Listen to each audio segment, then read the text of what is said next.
link up, baby. You just hit my line for the wind down. There's only one thing on my mind when you come around me. I get lost in where you found me. Want you to use me. You let her confuse me. Don't wanna hide the fact that you make me feel that way. Want you to give me play. I see in your eyes you're lonely. Come put that body on me. I hit it right, I will. I treat you right, I will. Trust me, I got you, baby. Know how to make you feel. They can't do you like I will. Nobody do you like I will. I hit it right, I will. I treat you right, I will. Trust me, I got you, baby. Know how to make you feel. They can't do you like I will. They can't do you like I will. Like I will. I treat you right, I will. I treat you right, I will. Trust me, I got you, baby.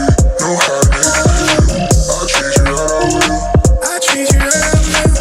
Trust me, I got you, baby. Know how to make you feel. I hit it right, I will. I treat you right, I will. Trust me, I got you, baby. Know how to make you feel. I hit it right, I will. I treat you right, I will. They can't do you like I will. Like I will.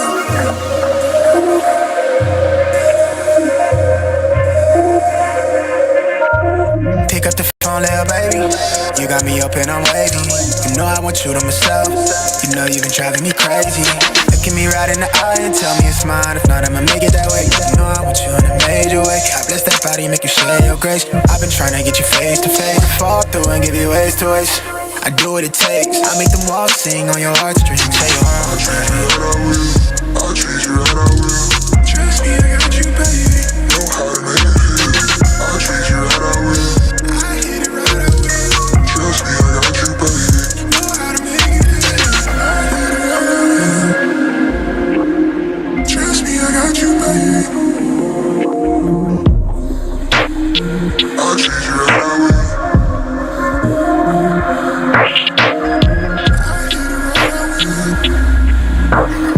Trust me, I got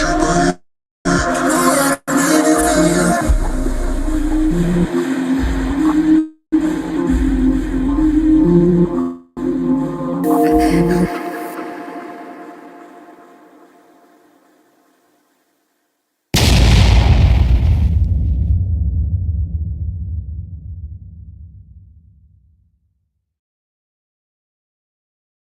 baby.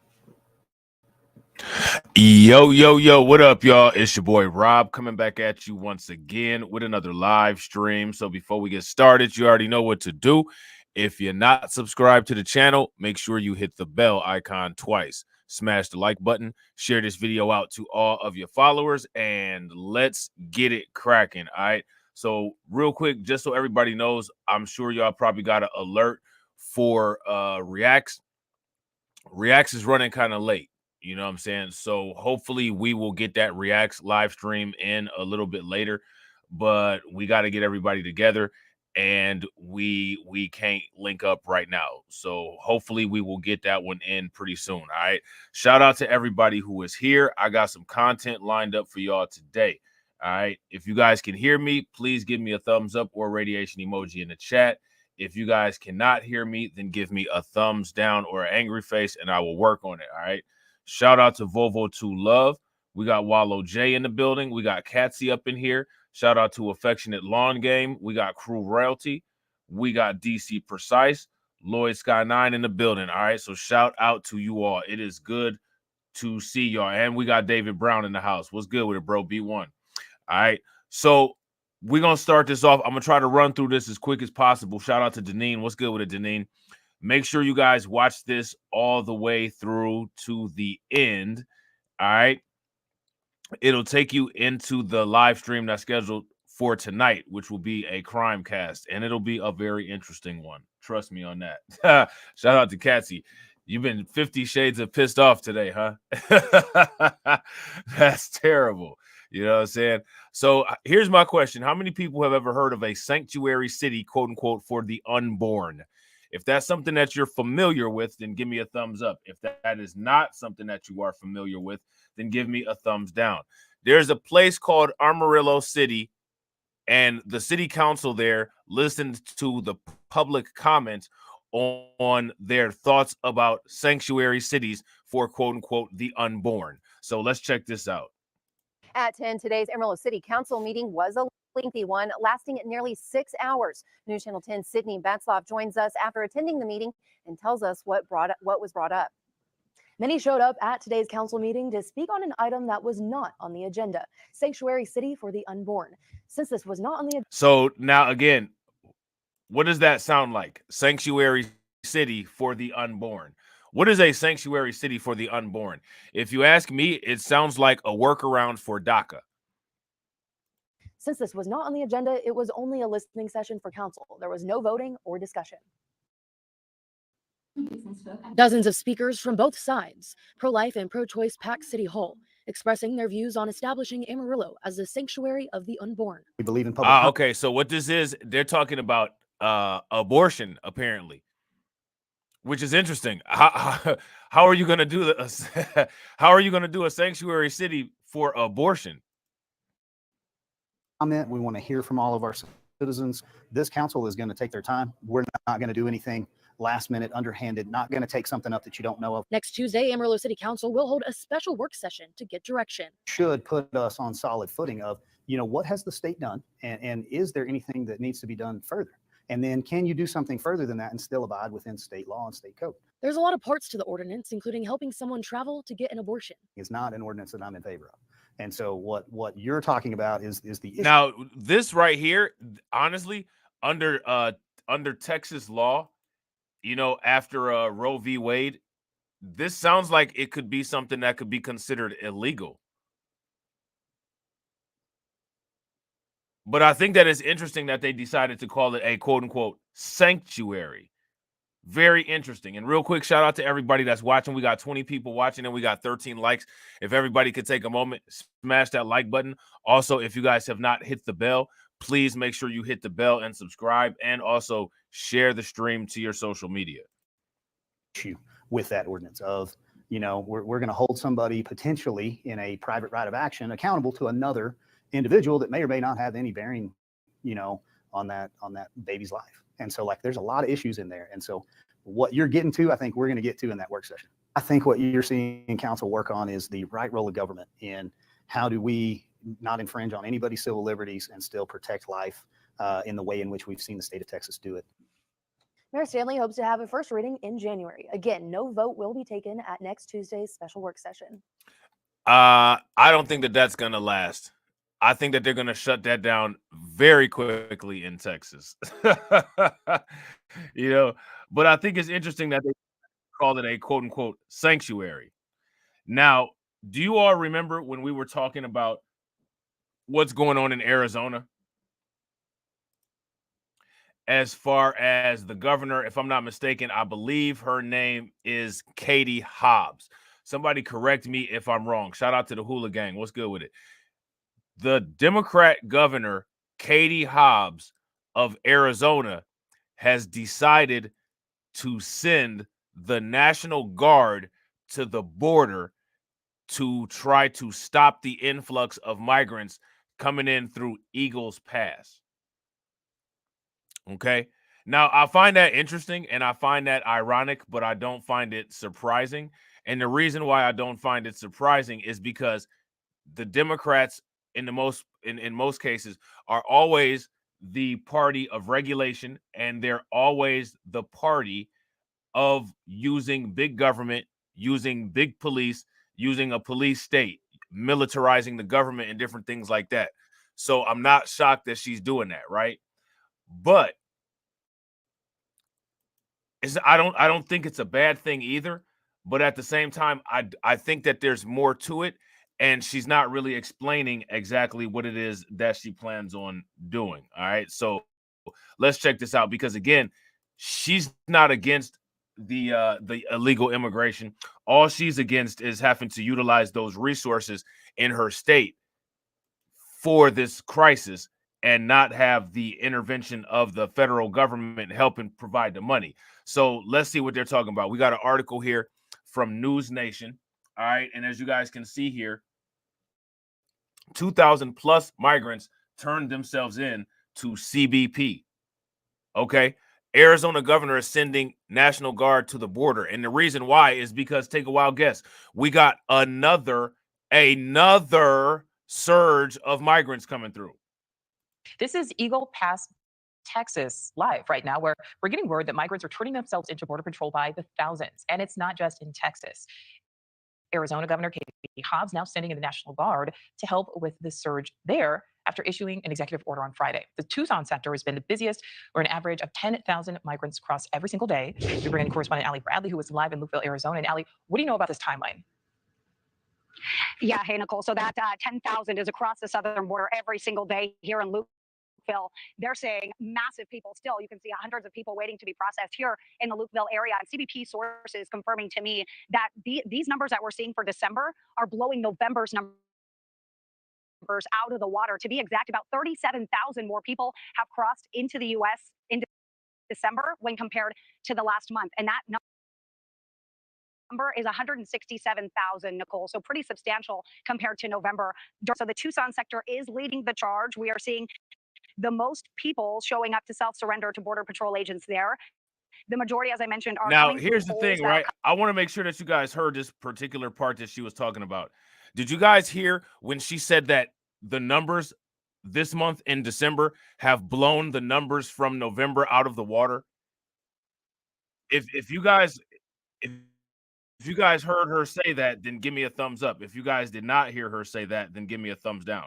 Now, what that does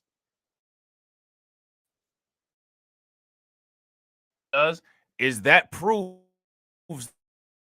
the point that I was talking about.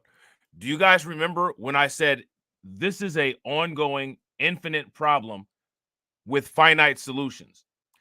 And these numbers are going to increase. So now the thing is that if we calculate figures and we calculate those figures using static numbers, the calculations are not going to be accurate. We have to calculate those figures. And in addition to the figures we're calculating, we have to add the rate of increase to the figures in order to make the estimates at least somewhat accurate. But even if we put the rate of increase in there, we're not going to be able to have an accurate estimate because it's not going to reflect the fluctuations in the rate of increase. So what we know as of right now is that, like we said, every month this is getting worse. Every single month it's increasing what it seems like damn near exponentially. Okay.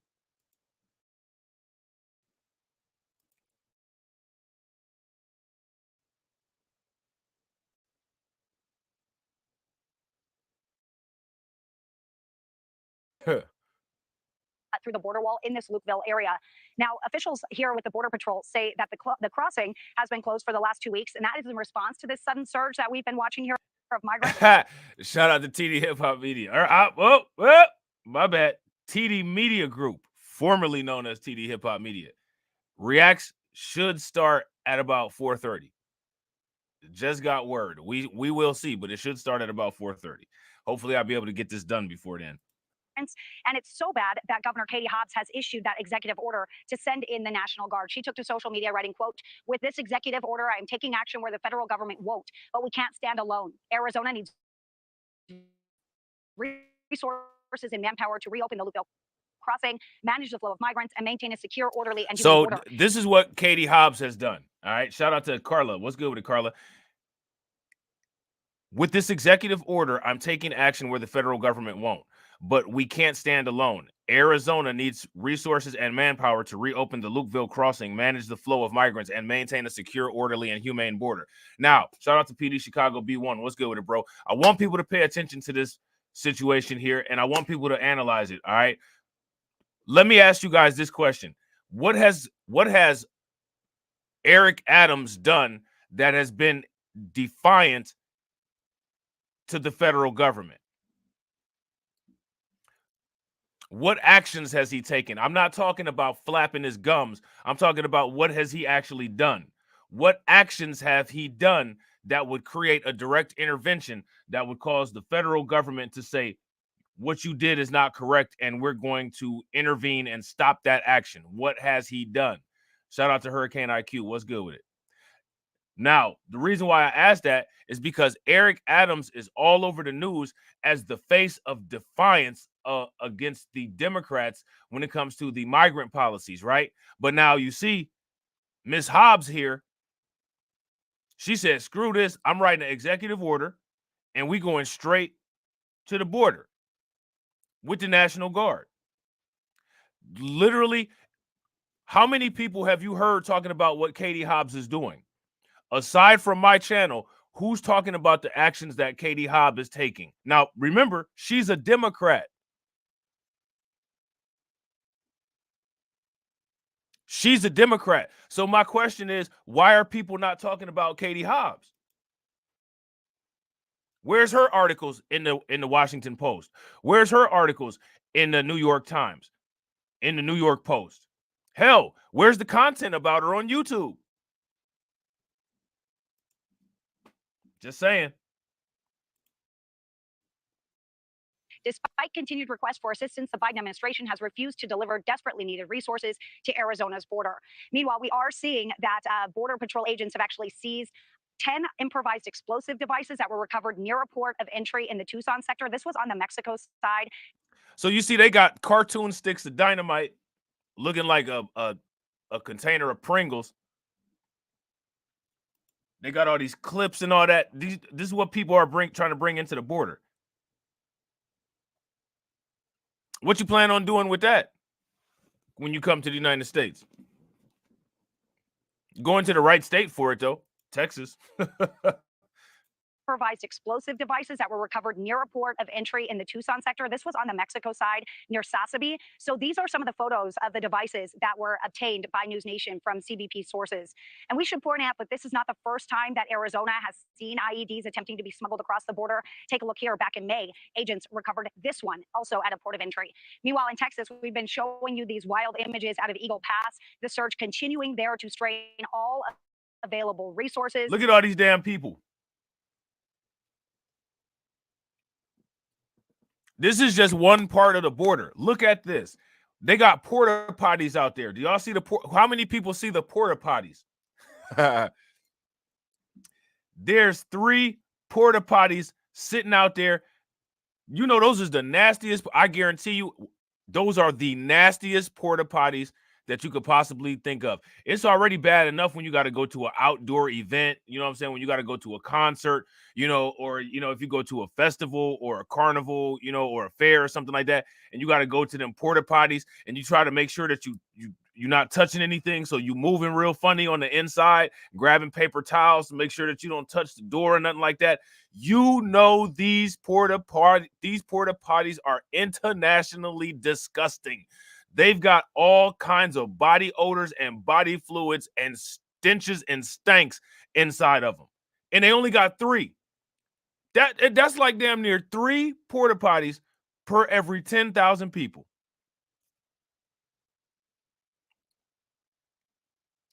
That's crazy. That's crazy. Who want to go down to the border and do the porta potty challenge? If y'all want to go to the border and do the porta potty challenge, give me a thumbs up. If y'all don't, give me a thumbs down. They got a food truck out there. That food truck is out there serving enchiladas and chalupas. You know, as soon as something go down in that porta potty, lava and napalm is coming right back up once you flush. You know what I'm saying? Shout out to Deneen. Deneen says, say it with me. This is insane. This is insane. Look at this right here. That is the border porta potty challenge. They got all these people wearing these light blue plastic bags over them, just sitting out there, dumpster right there to pick up trucks. What is going on? This looks like a construction site. It is a construction site because they're building the new America right down there at the border. Last week, processing centers were.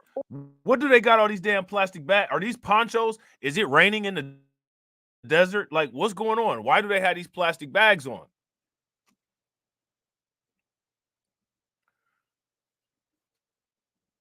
Facts. Hurricane porta potties are disgusting, and I bet you can smell that all the way in New Orleans. And don't let the wind start blowing. Man, that wind start blowing. Oh, wait. I want to know why these people are wearing plastic bags. I know it's not. Look at how dry the ground is. You see, the ground is dry and the trucks are dusty. We're talking about the desert here. And we definitely going to talk about this quote unquote new plague, because I don't know if anybody is aware of what's been going on in Chicago, but some interesting things have been going on in Chicago, and it's not what Fox News tells you. 400% above capacity. Those images there, it doesn't seem to be getting any better there, Nicole. And agents say, meanwhile, they're overwhelmed. The situation is not sustainable. Multiple sources are saying that there we go. There we go. Swagger jacking at an all-time high. Swagger jacking. You guys remember what we're supposed to do anytime you hear somebody say sustainable? Put that no symbol in the comment section. She just said it. The situation is not sustainable. She looked like she's sucking on a Sour Patch Kid right there, by the way. Maxed out at capacity. El Paso is maxed out. We know that the port of entry there that sees the rail lines coming through, those trains have been halted, Nicole. So a lot of resources are being pulled in order to respond to the migrant influx. And what does that mean? When there's no agents out on the line, there's a lot of people and things that the cartel is trying to push through that porous border, Nicole. Yeah, like so many of your reports, Allie, the pictures really tell the story. All right, Allie Bradley, thank you. Thank you for watching. All right, so there's that. All right. There is that. So now next, what we're going to be talking about is health concerns at the Chicago migrant crisis. Now, here's my question. How many people have heard about the health concerns going on at the Chicago migrant shelters? If you guys have heard about those, then give me a thumbs up. If you guys have not heard about those, then give me a thumbs down.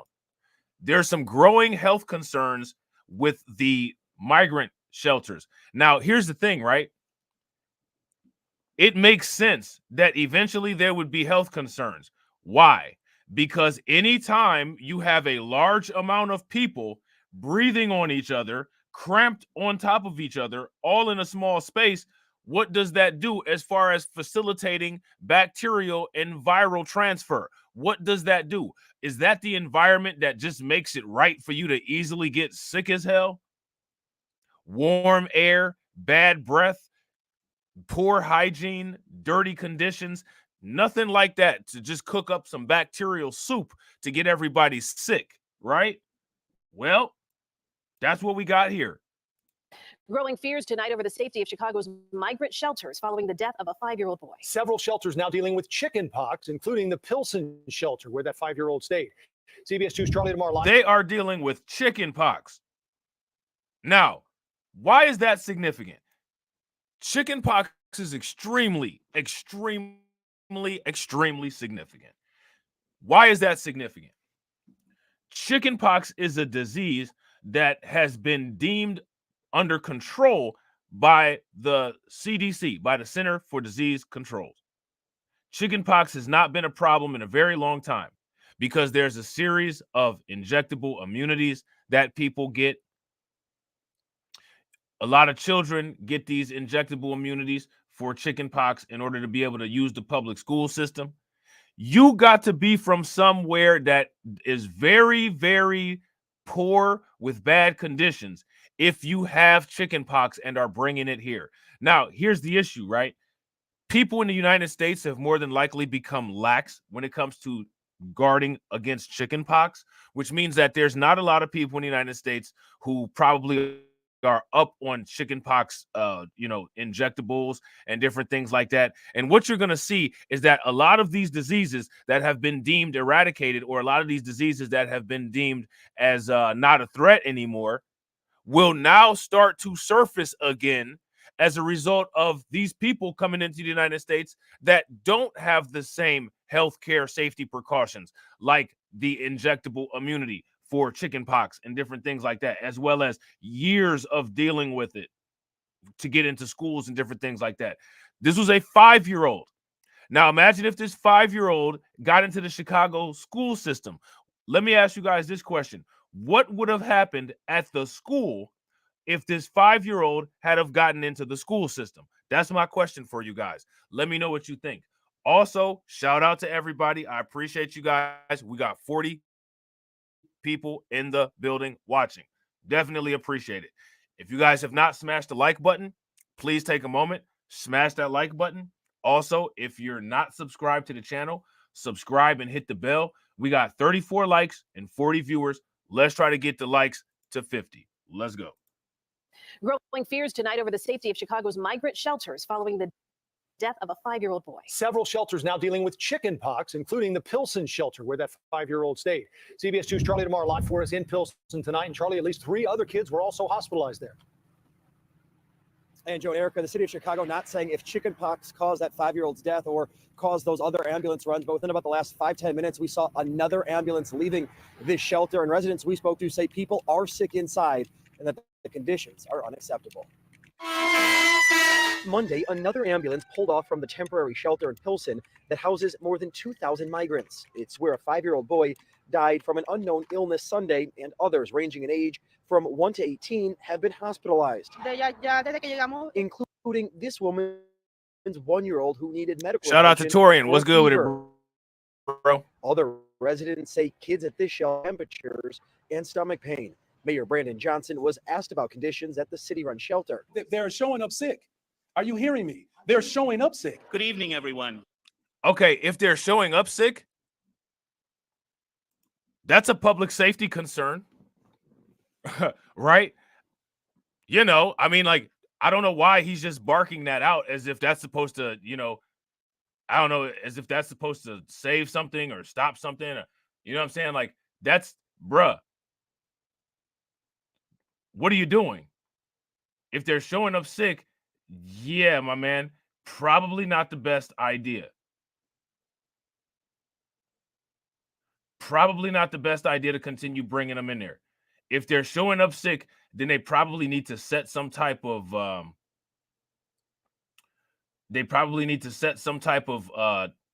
healthcare screening up at the border and start putting people in quarantine. Probably. You're sitting there barking that they're showing up sick. Dude, that means that you're causing a problem for your locality. Right, exactly, Torian. Like, I wonder why. So now you heard it out of Brandon Johnson's mouth. They're showing up sick. They're showing up sick. So now when people's kids start getting sick and everything, you know what I'm saying? All we got to do is just refer back to this, and Brandon Johnson knows that. They're showing up sick. What kind of shit is that? Okay? Let's get it. Shelter. They're showing up sick. Are you hearing me? They're showing up sick. We said this before, that people was probably going to show up sick because they come from countries that don't have water purification. They don't have CDC to regulate disease and study it and epidemiology and stuff like that. We know that they're showing up sick. Let me ask you guys this question. How many of you all had made the assumption that people were probably showing up and had some type of disease that had not been registered or some type of disease that had not been accounted for? If you were one of the people that assumed that, please give me a thumbs up in the comment section. If you were not, then give me a thumbs down. Run shelter. They're showing up sick. Are you hearing me? They're showing up sick. Good evening, everyone. Monday, the pews at St. Bartholomew's in Portage Park were filled with nearby residents who learned that up to 350 new arrivals could soon be moving into vacant buildings on the campus. We asked leaders with the Archdiocese about plans to keep migrants healthy at the newly proposed site, which would be operated by the city. I think with the addition. I mean, here's my question, though. How does it become their responsibility to keep them healthy? It's your responsibility to keep yourself healthy. Wash your hands, wash your ass, all of that stuff. Boil water. I mean, come on. Additional support that the parish can provide. We're obviously very keenly aware of some of the other challenges and want to be sure that we're providing a safe environment for the families that are going to be staying here.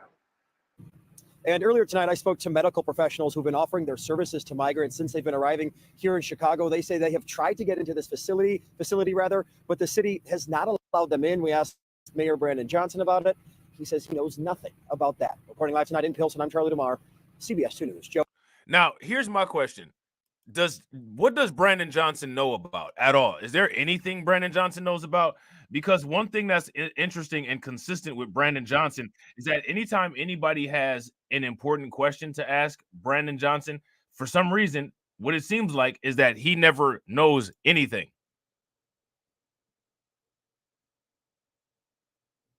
Brandon Johnson never seems to know anything. Leonard Diuda almost made me laugh and choke because I was trying to sneak in a sip of my drink, and I read I've never heard anybody referred to as quote unquote slow eyes, but I damn near choked on my drink. So shout out to Leonard. He almost ended the stream early for you guys.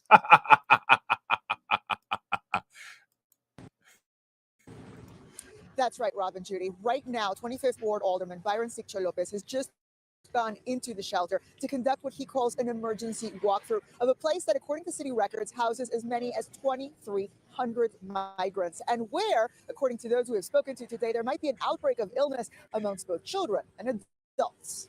From the outside, this 6-story warehouse. So now there might be an outbreak of illness amongst the children and amongst the adults.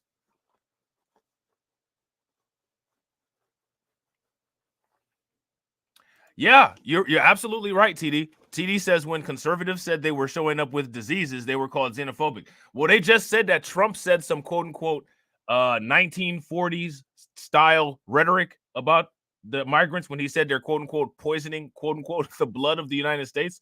Last time I checked, if you show up with biohazardous pathogens in your blood, that is kind of similar to poisoning. You know what I'm saying? But you know, it is what it is. You know what I'm saying? Torian said it is clear that they don't do that in their homeland. I can only imagine how it smells in that shelter. I guarantee, I don't know what do y'all think smells worse? The shelter or the 10,000 the 10,000 person porta potties down there on the border? Which one? 10,000 people per toilet seat. That is disgusting. There's not enough Lysol or bleach in the world to clean those porta potties out down there at the border. Is nothing but a nondescript building along an industrial stretch of Halstead and Pilsen. But for months now, it's been housing thousands of migrants. And last night, a 5-year-old boy died following what appears to have been a medical emergency that many of those who live here say began inside a bathroom. The boy started convulsing and bleeding, says this migrant. He started convulsing it. What the hell? Listen, man, rest in peace to that 5-year-old, because if it's one thing that I do not like to see, I do not like to see sick kids. That really hurts my heart. I do not like that at all. As a matter of fact, it actually kind of infuriates me.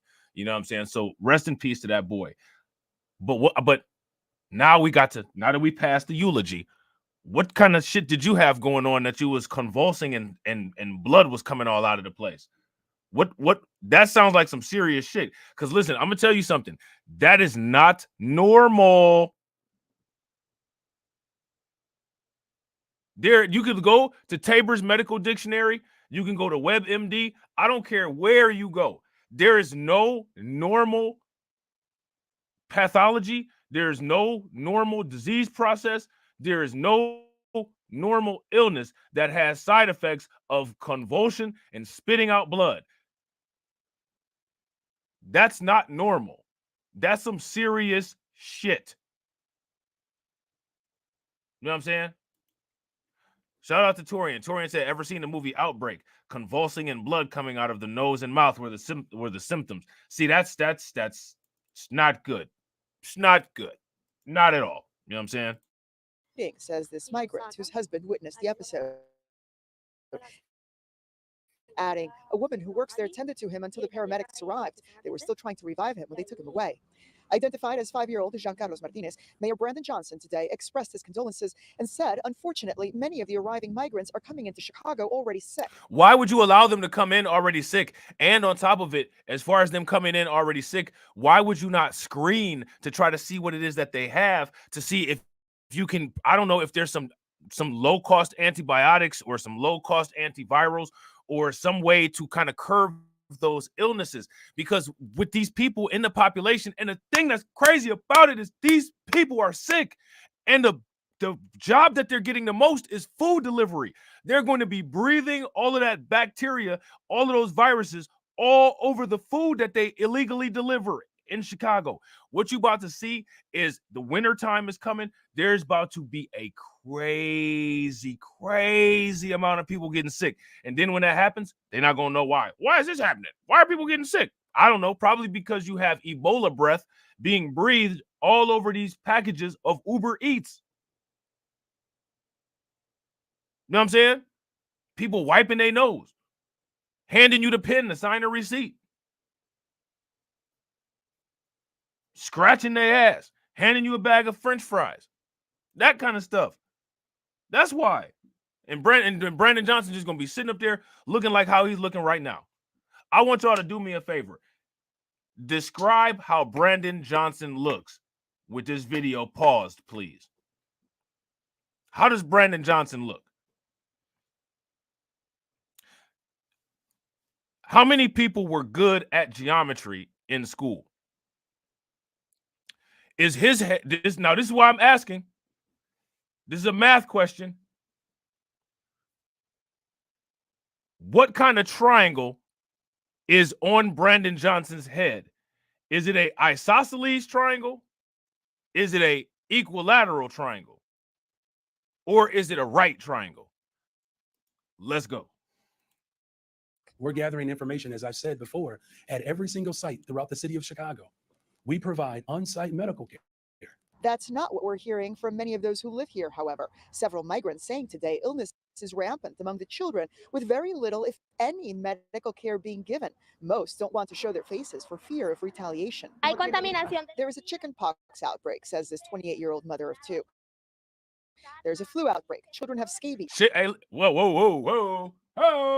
What did they say about scabies? I was actually about to say something else, and I didn't get it paused quick enough, and then she mentioned the scabies. Oh, that's not good. And listen, let me tell you something about chicken pox and all that stuff. Those things do not cause convulsions, aka seizures, and spitting up blood. Those are not symptoms of any of those things. Shout out to Hurricane and isosceles triangle. Facts. That's exactly what kind of triangle that Brandon Johnson has atop his dome. You know what I'm saying? Scabies spread extremely quickly. All of those buildings that these people are in, if these buildings have scabies, if these buildings have lice, if these buildings have bed bugs, there's going to have to be some type of deep extermination, like a tent being pitched and fumigation done in order to be able to have these buildings used again. Because these things lay eggs. The eggs damn near take an atomic bomb to destroy. You know what I'm saying? They can lay dormant and then hatch later on. They're activated by body temperature. This is not a good thing for these buildings. The things that are being left behind are going to linger long after this migrant crisis. You know what I'm saying? Yeah, exactly, Catsy. Vomiting blood, convulsions, more than likely high-grade fever. This is a huge problem. Big facts. Now, here's the thing, right? We don't know what's causing this. Maybe it's something that, the CDC has regulated and that people may have had legacy injectable immunities for. You know what I'm saying? But if it's not, not good. Shout out to YGLTB1. What's good with it, bro? Yeah, in fact, shout out to Torian. He sure did. Torian said not only months ago that they would bring a new crime wave over here, but they would bring a new plague over here. And hopefully we're not in the beginning stages. Hopefully this is an isolated case. However, when it comes to these cramped and tight areas, I highly doubt it. These are what's called community-associated infections because of the type of community that they live in. This is the type of community where respiratory illnesses, they spread rapid. Things like tuberculosis, which is another one that's allegedly been, deemed under control by the CDC. Just be careful. Says this 28-year-old mother of two. There's a flu outbreak. Children have scabies. There are bed bugs. Anything you can imagine is in that shelter. A few days ago, my daughter had a fever, says this 22-year-old mother. I was told I had to wait for an appointment. They got 3 appointments and took other children, but not my daughter. Thank goodness she's all right. And while we are awaiting the alderman's report on what that emergency walkthrough revealed, we can confirm that the fire department, I should say, has told us that overnight they did have to transport a 1-year-old child to the hospital with fever and vomiting. No update yet on the condition of that child. Watch. Fever and vomiting what? So now, mind you, remember, a 5-year-old already died. You know what I'm saying? There's a 5-year-old that already passed away as a result of the conditions and the biohazardous waste that they have up there at that migrant shelter. You know what I'm saying? So now, in addition, they said that there's a 1-year-old boy who is in questionable condition. Not a good thing. Not a good thing. Now, I'm pretty sure, let me see, this video, I actually had this up here twice. So, okay, so we're done with Chicago. You know what I'm saying? Brandon Johnson, we've determined he has a isosceles head with an obtuse angle when it comes to dealing with immigration. And me personally, my personal favorite is this idiot is a L7. He's a square, you know what I'm saying? And he's got all the wrong angles instead of all the right ones. But so the Biden administration has done some more genius adjustments. All right. They've done some more genius adjustments. And what they've done is they have shut down border railroads in an attempt to ease the migrant surge, shutting down the border railroads. Now, here's my question. How is that going to affect logistics when it comes to, commerce and different things like that? How's that going to work? Is that going to make things easier, or is that going to make things worse? And also, shutting down the railroads, I don't know how much of a help that's going to be, because people are still being given assistance to be transported by those cartels. What needs to be shut down is the cartel. And the Mexican government also needs to be punished for working with them. If you guys agree, give me a thumbs up. If you guys disagree, give me a thumbs down. U.S. border officials have closed 2 railroad bridges between Texas and Mexico. This comes after CBP reported a surge in migrants smuggled in by train. Fox's Mills Hayes is live in Eagle Pass, where thousands of migrants are still arriving every day in Mills. Customs and Border Protection, they're closing down rail traffic because of those huge groups of migrants riding the rails now to get to the border. Hey, John and Christina, that's right. And we know that CBP is shutting down those railroads because, one, they need to redeploy their officers. I want y'all to look at all these. Now, mind you, this is only a small part of the border that we're seeing. Look at all of those people. Look at all of those. And remember, they're just letting them in. Yeah, facts. Biowarfare reloaded. If I was everybody, I'd grab you some zinc next time you go to the grocery store. But remember, this isn't medical advice. And I'll grab you some echinacea if I was going to the grocery store. But remember, again, this isn't medical advice. To these areas right here. They need more help processing these migrants and taking them to the processing centers. And the second reason is because CBP says that they have seen a resurgence in organizations using these railroad trains to smuggle in migrants. Emily Escalante, her family, and 2 dogs left Venezuela 4 months ago. All for a better future. You brought the damn dogs? Hold up, man. Hold up. Hold on a second. Wait a minute. You're in that dire of a situation and you brought the damn dogs? What kind of shit is that?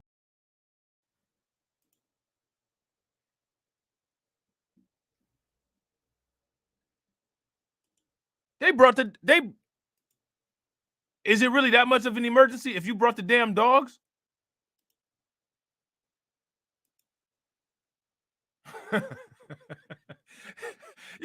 You can't make this up, man. This is ridiculous.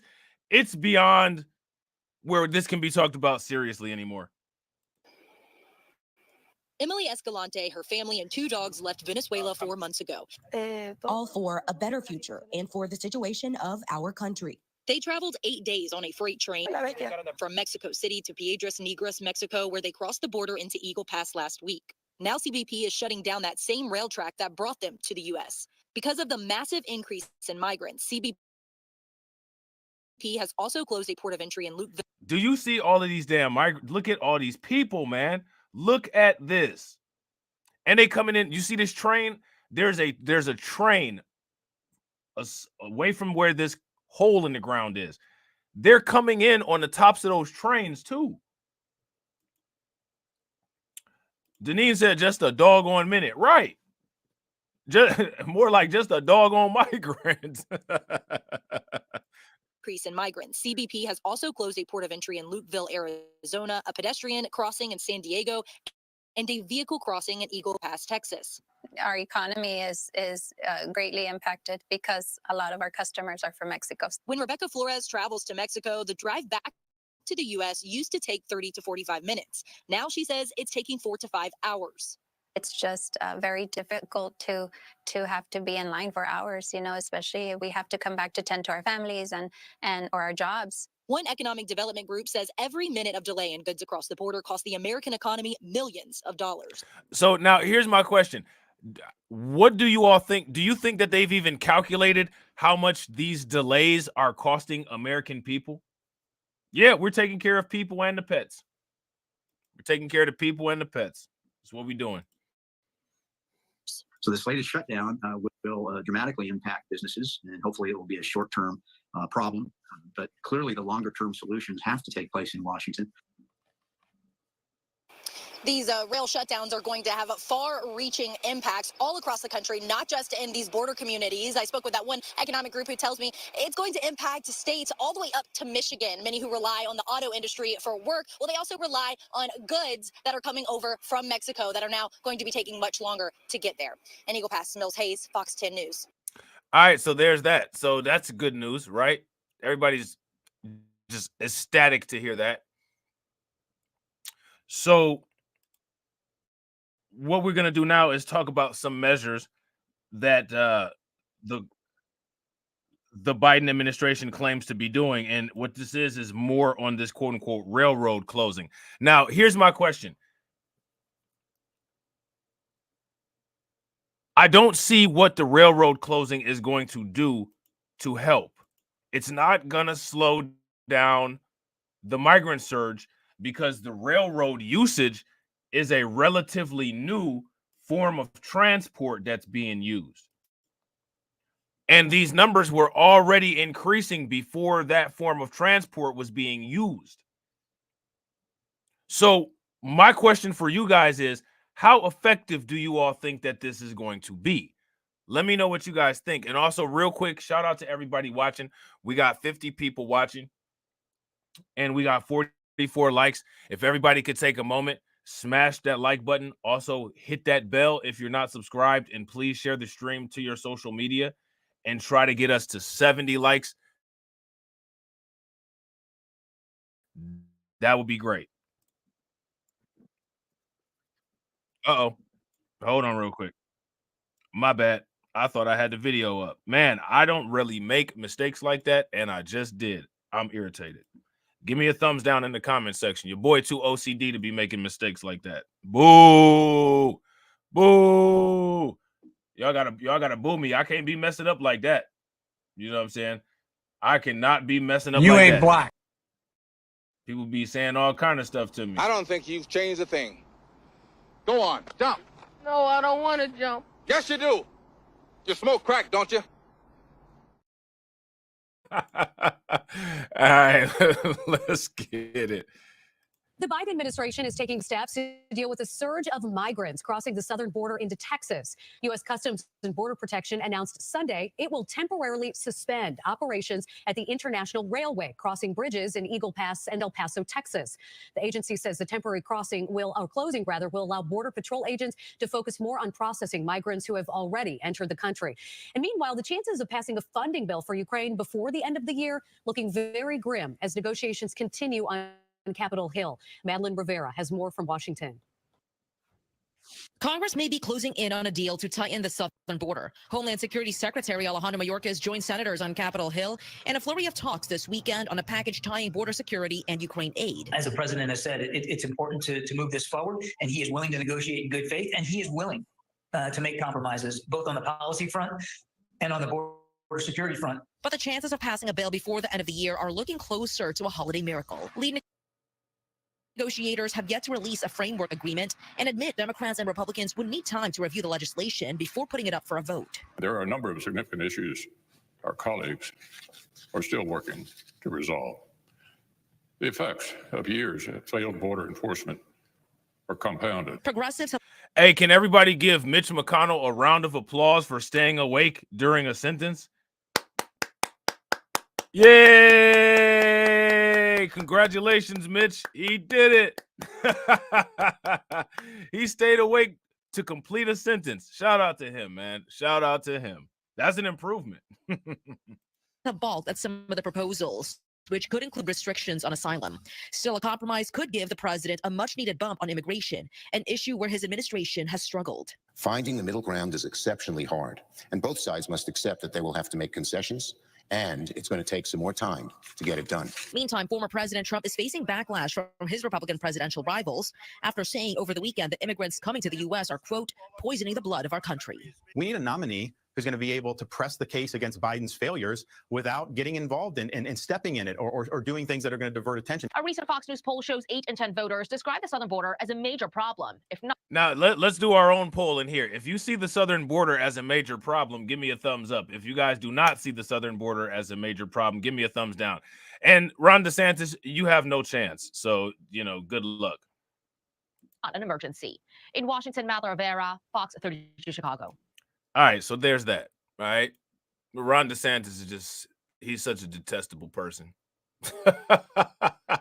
You know what I'm saying? That is so pathetic. So now, welcome to the feature presentation. Now we're going to talk about your boy, Greg Abbott. All right. And, just to make sure that everybody's clear, I'm not talking about his disability when I say that he, quote unquote, rolled out some new policy. All right. Now, he rolled out some new policy. You know what I'm saying? And, I don't think that it's bad policy. I think it actually works. But the thing that people need to pay close attention to is that Greg Abbott is not your friend. Greg Abbott will be the first KKK member at a cross burning in a wheelchair. You know what I'm saying? This dude would tie a black person to the back of his wheelchair and lynch them if he could, because this dude is a straight up clown. And I'm going to show you exactly why. But first, bill into law Monday, which would give local police authority to arrest those suspected of illegally entering the United States. The law going into effect in March makes it a misdemeanor in Texas for anyone to cross the border from Mexico illegally. Under that law, a migrant could be ordered by a judge to return to Mexico or face jail time.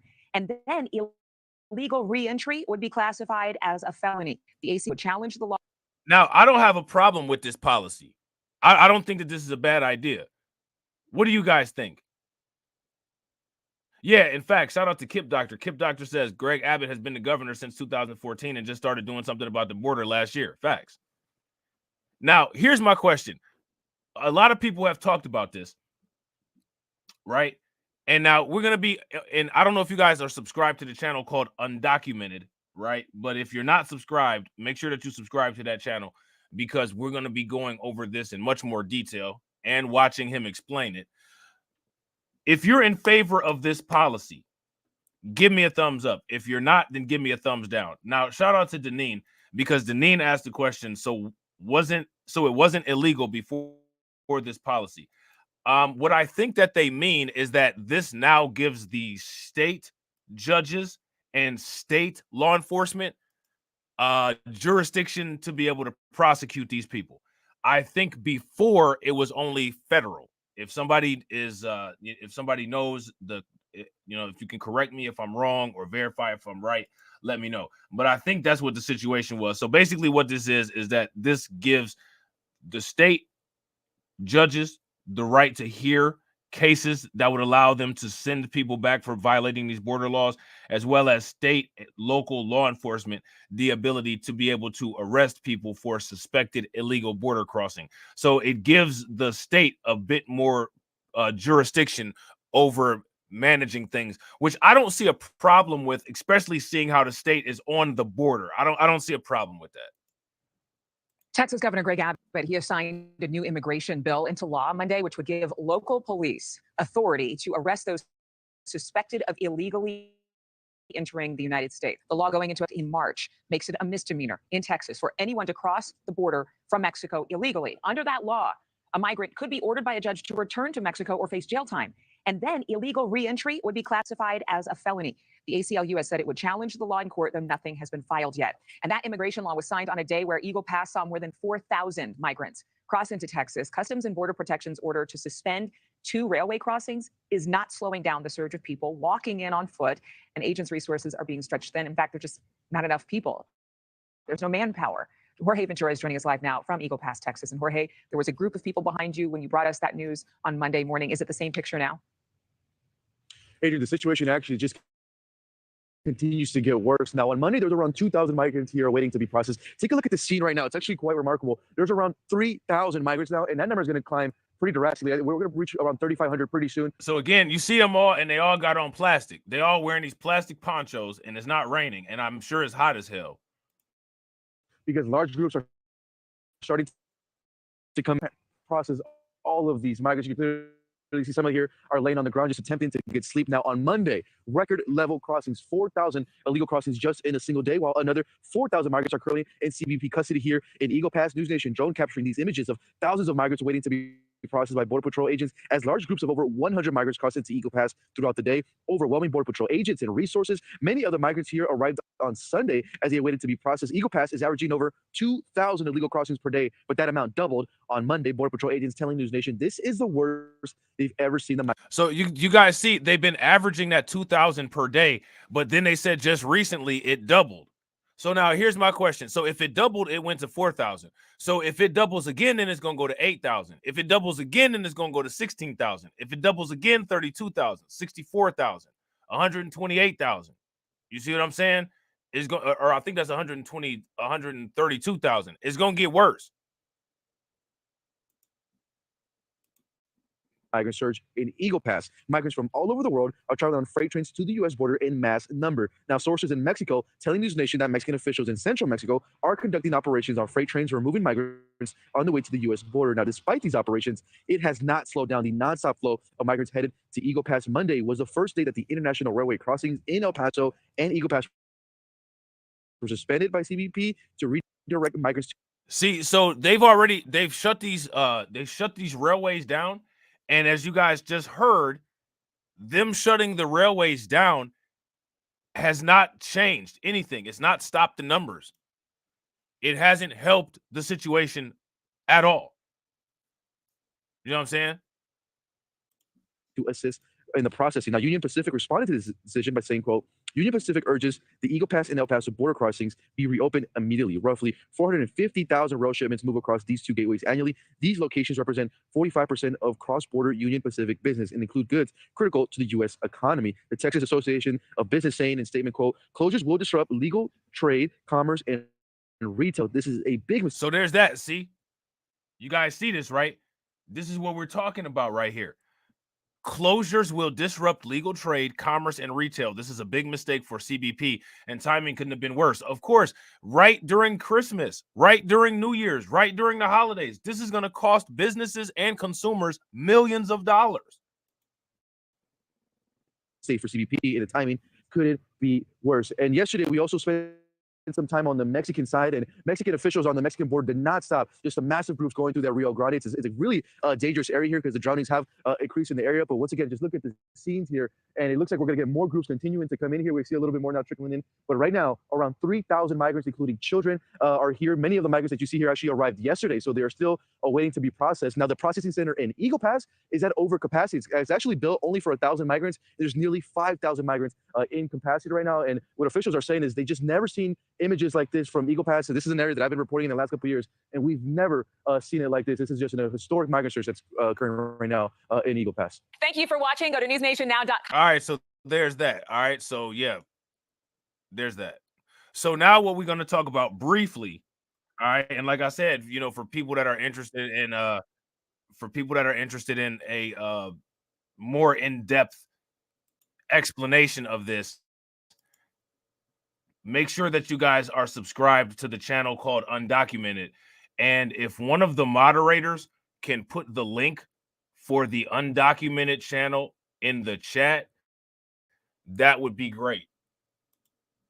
We're going to be talking about this in greater detail on the Undocumented channel. All right.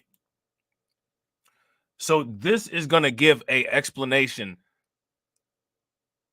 of the Texas law that Governor Abbott is putting into place. All right. And real quick, ladies and gentlemen, make sure you guys throw some flames in the chat and some emoji for Zentober, who has been supporting the channel for 5 months. We definitely appreciate it. You guys know, without you guys, there is no BLR. So shout out to Zentober and shout out to all of the members, the green team. Definitely appreciate y'all.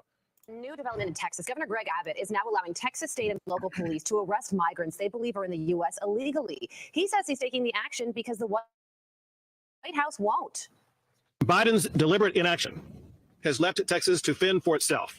The goal of Senate Bill 4 is to stop the tidal wave of illegal entry into Texas. It creates a criminal offense for illegal entry into Texas from a foreign nation. For repeat offenders, it creates the offense of illegal reentry with a potential prison sentence term of up to 20 years. Tom Homan is former acting ICE director, Fox News contributor, and he joins me now. Tom, big development here. So what Governor Abbott just did is he made coming into this country illegally a state crime. And see, so yeah, so does that help to explain it a little bit more, Deneen? I think that that gave a bit more of an explanation. And like I said, we're going to be going through the entire statement that Governor Abbott came with on the Undocumented channel later on. So if you're not subscribed to that channel, shout out to Cameron. Cameron put the link in there. Make sure you go and subscribe to that channel. And also, while you're over there, check out the old live streams over there. Looking at a new development in Texas, Governor Greg Abbott is now allowing Texas state and local police to arrest migrants they believe are in the U.S. illegally. He says he's taking the action because the White House won't. Biden's deliberate inaction has left Texas to fend for itself.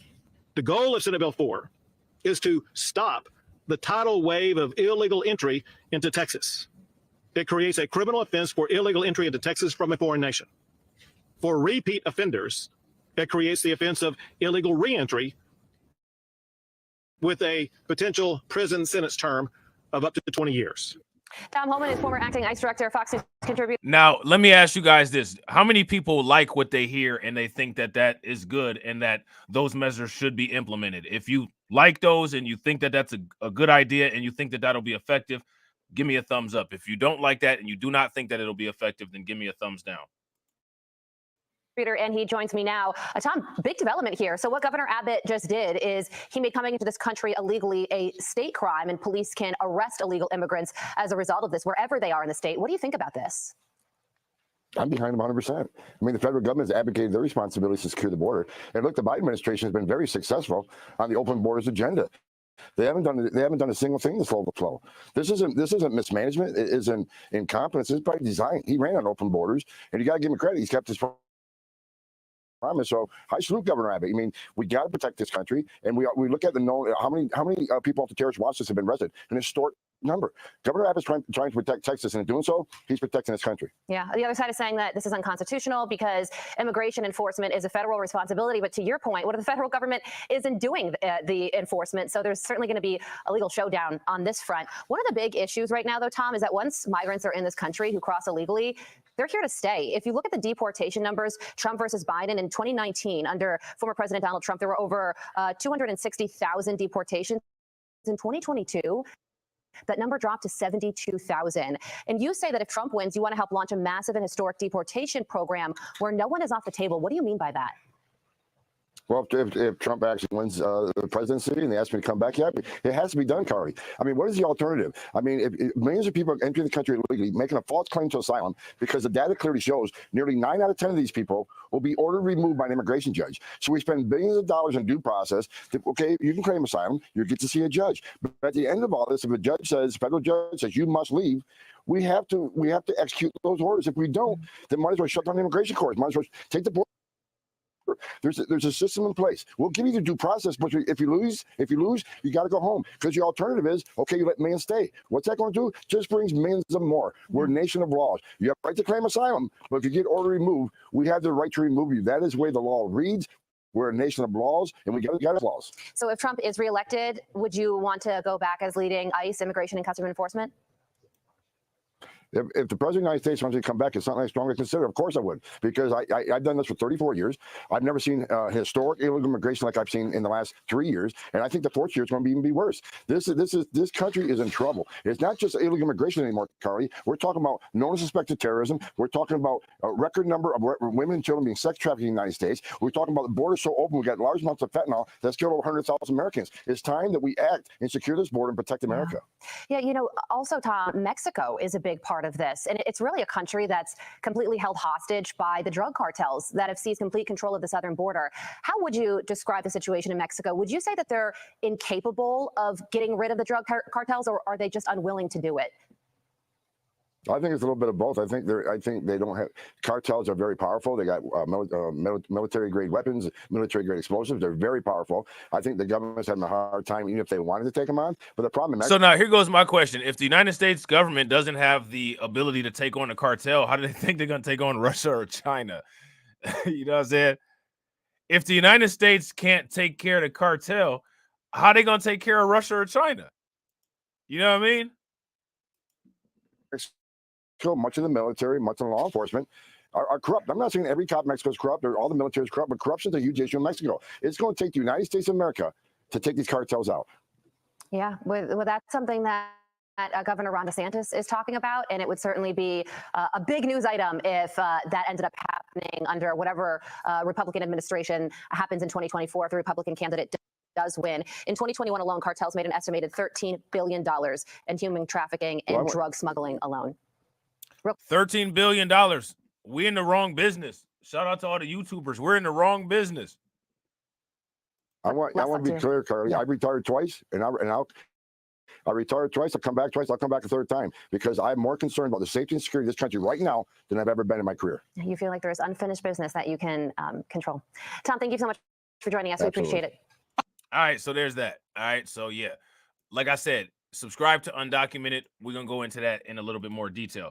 Now, here is why Governor Greg Abbott, among many reasons, is not your friend. One thing that I noticed that a lot of people tend to do is a lot of people tend to see like one of these politicians make a policy that sounds good, and then they just throw their undying support behind the politician. Me personally, I try to warn people. I advise people against that. If you feel that a politician's policies make sense, understand that's only one thing about them. That's only one thing that they've said. And 9 times out of 10, that policy that they've made or that policy that they've created is not a policy that they've put in place to benefit you anyway. They've put that policy in place for other people, and it just happens that you get trickled down benefit. And people do not deserve votes. They don't deserve support. They do not deserve anything for trickle-down benefits. You know what I'm saying? Shout out to YGLTB1. Did you see my last? Let me go back up and see real quick, bro, because I was trying to switch around some screens real quick and I missed it. Okay. Got you. YGLTB1 says, this problem will hit its epic when a white child gets sick and exits the earth realm because of the resurgence of eradicated diseases making its way back into the general white population. Yeah, facts. That's when it'll get some eyes on it. Big facts. You know what I'm saying? Super facts. So how many people heard about this? Greg Abbott promised to pardon her son's killer. Now she's seeking justice because this is what Greg Abbott does. This is what Greg Abbott believes. This is who Greg Abbott is. He is a cross-burning adoso.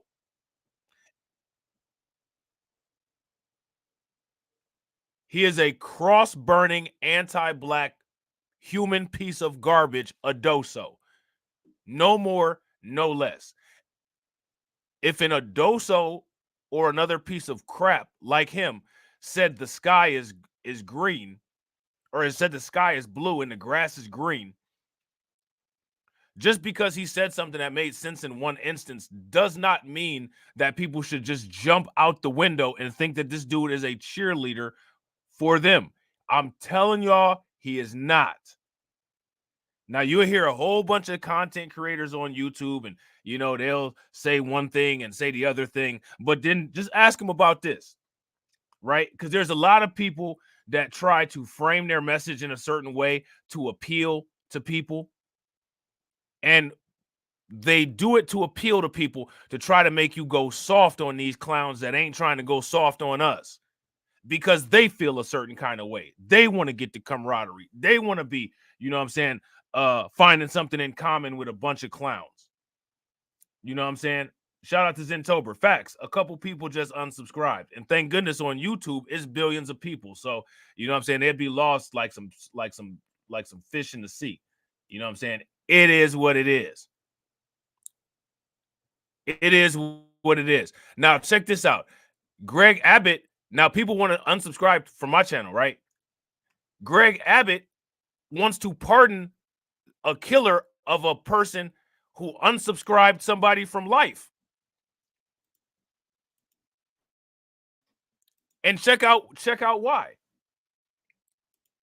You know what I'm saying? A self-described lifelong Republican voter, Sheila Foster. Now, Sheila Foster is a Republican, accuses the governor of playing politics over the murder of her son, Garrett, at a Black Lives Matter protest in 2020. Now, how many people heard about this story? If y'all heard about this story, give me a thumbs up. If y'all didn't hear about this story, give me a thumbs down. On a cool, cloudy evening last spring, Sheila Foster enjoyed her first night of good sleep in almost 3 years. Earlier that day, a jury convicted Daniel Perry of deleting Sheila's son, Garrett Foster, during a Black Lives Matter rally in Austin.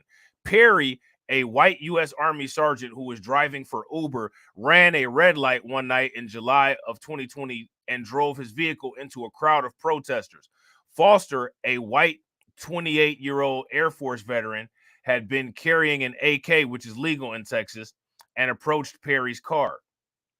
Perry opened fire with his .357 Magnum revolver, shooting 5 times. Okay? So this is like a Kyle Rittenhouse type situation that didn't get as much focus as the Kyle Rittenhouse situation. You know what I'm saying?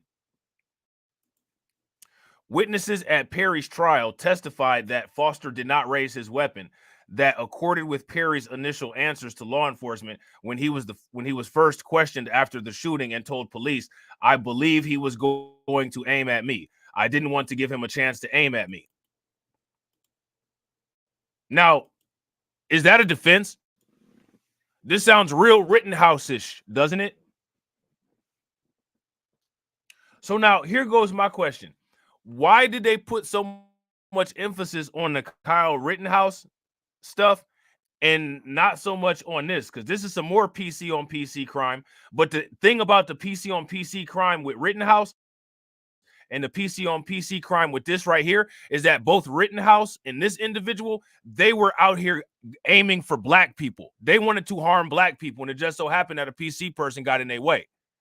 And so because they were out there with the intent to harm black people, the government and the governor in both states, being the judge in Wisconsin and Greg Abbott down here, are treating this as if he did harm a black person, because the other white person that he harmed was on the wrong side of the fence down there protesting with BLM. So now here it says, after Perry was convicted, unsealed court records revealed that in a text message, he had fantasized about shooting protesters. Does that sound familiar? Does this sound familiar to anybody?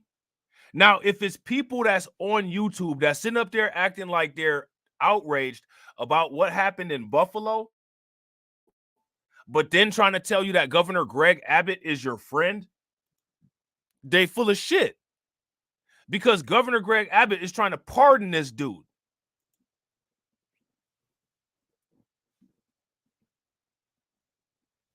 In fact, shout out to Zentober. If you guys agree, give me a thumbs up. If y'all disagree, give me a thumbs down. Protester and looter are both code words for black. Facts. He also posted musings on social media where he described himself as a racist and characterized Black Lives Matter protesters as monkeys. Now, I know he's not talking about them ones that look like those blonde monkeys. He ain't talking about them. Like the one that he deleted. So now here it says the verdict marked the end of an agonizing journey for Sheila to find some measure of closure following her son's death. After sleeping in on April 8th, the morning after the verdict, she woke in her Dallas area home where she lives alone and thanked God for justice finally being served. But a text message from a friend shattered her short-lived peace. Governor Greg Abbott had just tweeted, "I'm working swiftly as Texas law allows regarding the pardon of Sergeant Perry." Recalling that moment that Sheila told Texas Monthly recently, "I feel like someone punched me so hard in my stomach. All of a sudden, I was bucked over. I was nauseated. I was feeling like I was going to throw up." So Governor Greg Abbott wants to make sure that the world knows that he's going to pardon her son's killer. But the thing is that, you know, this is a woman right here that probably has never fought or acknowledged white supremacy in her life. And now that it's taken her son and the deleter of her son is going to be back on the street, she's sitting up there acting like she don't know what to do. Welcome to the club, lady. We've been dealing with this shit since before 1776. You know what I'm saying? The governor cannot grant clemency without a recommendation from the Texas Board of Paroles and Pardons, whose 7 board members were all appointed by him. The board has not yet made a decision on Perry's case. Still, Sheila, who says she is a lifelong straight-ticket Republican voter, criticizes the governor's hasty attempt to pardon Perry as a blatant attempt to score political points at the expense of her family grief and of justice. Well, but at the same time, though, she will be laying there saying the same stuff. You see what side of the fence she's on. She's more than likely anti-Black in her politics and her beliefs as well. And now you mad because that same politics that you cheer on to harm us took your son. Guess what? Guess what? That's what we call the world is correct. That's what we call the world is correct. During his nearly 9 years as a governor, Abbott has seldom granted clemency, approving only 2 of 26 recommendation pardons in 2022, for example. Kristen Chavez, a program supervisor in the clemency department, said that the board has received Abbott's petition, but would not offer a timeline on when it would make its decision, citing its confidentiality policy. When pressed on whether the pardon request was under review, Chavez said that's not the case. Then she added clarification. "Let me be careful with my words. We currently have it, but we can't disclose any information about it." Abbott's request for a pardon thrust the national spotlight back onto Foster's family. News of Garrett's death first made headlines in 2020 as protests over the murders of George Floyd erupted across the country. Some viewed Garrett as a historic social justice advocate standing up against racial discrimination experienced by Black Americans, while others supported Perry on the theory, rejected by the jury in his trial, that he was defending himself under Texas Stand Your Ground law. He didn't point a gun at him. There was no reason for him to feel like he was threatened. He's using the same kind of excuses that the police use. You know what I'm saying? Now, facts. If you guys agree with Torian, give me a thumbs up. If you guys disagree with Torian, give me a thumbs down. Now this is a wake-up call if I ever heard it. Facts. This is a wake-up call. Shout out to the Breakfast Club. Wake your ass up. You know what I'm saying? As the incident became enmeshed in culture wars, misinformation about what happened quickly spread. Sheila watched in horror as supporters of Perry incorrectly claimed Garrett was a rioter, a terrorist, and a member of an organized Antifa group. "This has not been a normal grieving process," she said. "Most people that lose a child don't have half the world demonizing that child." Shit. Ask any Black person that's lost a child. Like I said, lady, welcome to the dark side.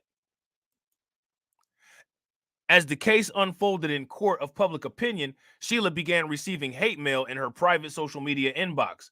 One message read, "F your dead ass son, you old B. He got smacked by a war hero," accompanied with an uncensored image of a man lying face down in a pool of blood with a bullet wound through his head. "This is what your son would have looked like," the message concluded. So now she's getting the kind of mail that when black people get deleted, that these people like to send and tweet and put on a 4chan pages and all that. And she don't know how to handle it. A year and a half after the shooting, Sheila attended a small house party where a man told her that Garrett was at fault for his death. So now you dealing with that shit. The encounter sent her spiraling. "I stayed in bed the next day completely wrecked because that was the first time anybody had ever said anything to my face," she recalled a week later. A week later, the anguish became too much to bear. Sheila, who struggled with alcoholism, drank a bottle of sparkling wine and swallowed a bottle of Xanax and anti-anxiety medication. Later that night, her daughter, Anna Mayo, stopped by the house to drop off groceries and discovered her incoherent mother. Mayo called the paramedics, who rushed Sheila to the hospital. She was intubated and had her stomach pumped and spent the night in the ICU. When she was released, she says she quit drinking alcohol and has remained sober since. I bet you that shit scared her sober. I bet you that scared her sober. Since the murder of her son, Sheila has been suffering from depression, anxiety, and short-term memory loss. She quit her job as a contract administrator for a window covering manufacturer because of the stress she endured during and after Perry's trial. The wait for the resolution in the case has been excruciating for Sheila, who likely won't find closure she seeks anytime soon. Clint Broden, one of Perry's attorneys, says she has filed a notice of appeal of his client's conviction and is waiting on the trial record to be completed before he determines on the basis which he should bring such a challenge. Perry's parents believe that the Texas District Court Judge Cliff Brown, who presided over the trial, and Travis County District Attorney Jose Garza, who brought the charges, colluded to keep Daniel Perry from getting a fair trial. The Perrys claim that Garza failed to disclose exculpatory evidence to the grand jury that indicted her son. They also complain Brown didn't admit evidence they believe would have swayed the jury's opinion, such as posts from Garrett's social media accounts that Daniel's dad, Scott, says advocated for burning down police stations. What do that got to do with if his life was threatened or not? What does that have to do with whether his life was threatened or not? And real quick, shout out to everybody that's watching. We got 72 people watching. If everybody could take a moment, smash that like button and hit the bell if you're not subscribed. And also, please make sure you guys share the stream to your social media.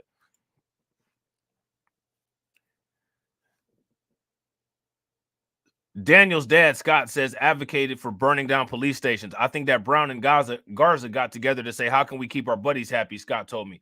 Let's stick it to a white boy who's Republican. He's in the military. He's everything we hate. The boy who got deleted, mother is a white Republican. So what I want you guys to see is how these people just will literally say anything to try to fit the narrative. These are people that have never faced consequence before. And Governor Greg Abbott wants to free this dude. The Perrys say that they have pulled around, look at this, they pulled around $500,000 from their retirement savings to pay for their son's legal defense. How much goddamn money did they have? Shit. You didn't empty your shit out with $500 or $500,000? How much retirement money do you have? Let me ask you guys this. How many of y'all got $500,000 in your 401k that you could take out? You know, it's because we're not hardworking Americans or anything like that. We don't do shit. Most of us work 2 jobs. But I guarantee you one thing, most of us don't have $500,000 that we could take out of our retirement and still have some money in there. What kind of shit is that?